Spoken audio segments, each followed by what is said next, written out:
In our discussion on Kierkegaard, someone mentioned a very interesting philosophical question. Can we know anything from within that doesn't have an influence from without? And that falls under the category of the theory of knowledge, or epistemology, which is an excellent area of study in philosophy. We offer an entire class in epistemology with AMU, and I welcome you to take it if you're so interested. Let me recommend a few sources for you. We have a book called Making Philosophy Slightly Less Difficult. How's that for a book title? By Garrett DeWeese and J.P. Moreland. It's a pretty good book, and it has a chapter on the theory of knowledge, as well as this book, which we use in the class, Readings in Epistemology, which include Francis Bacon, Thomas Aquinas, Descartes, Hume, Berkeley, Kant, others, though most of the things that are in this book are actually readily available online. You just have to look for them, but they're all well out of copyright, and there are multiple translations available.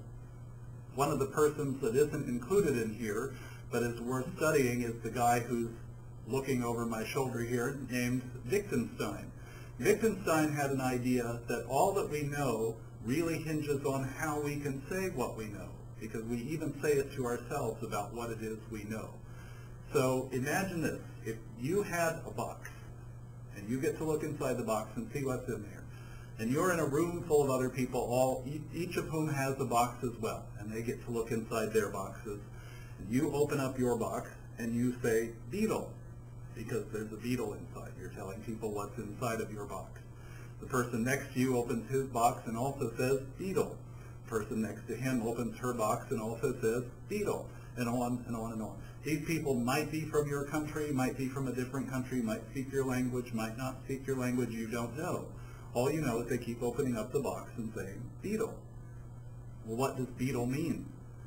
Does beetle mean the same thing in their languages as it means in ours? Or even if it is also in English, are they saying beetle as in the bug? Or did someone get a picture of John Lennon? Or did someone get a miniature of a Volkswagen car, the beetle bug kind of car?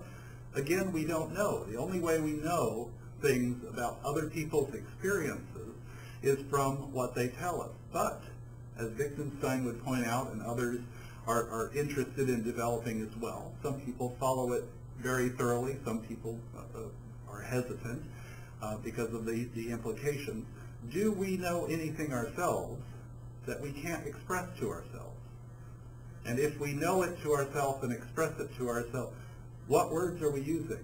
Are we using our own words, or are we using the words that we've learned, that come from social constructs that we have been brought up in? Even if we learn a new language, it's not our natural language.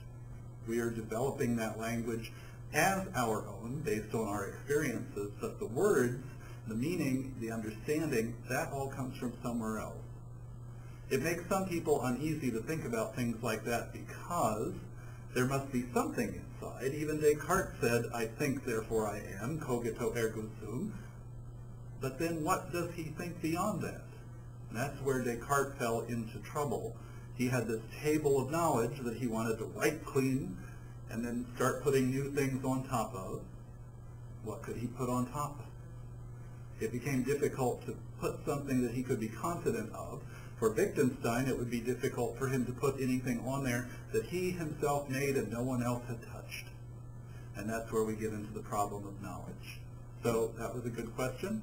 I hope you enjoy this video. This is my first post-tooth extraction video, and I hope I'm making sense.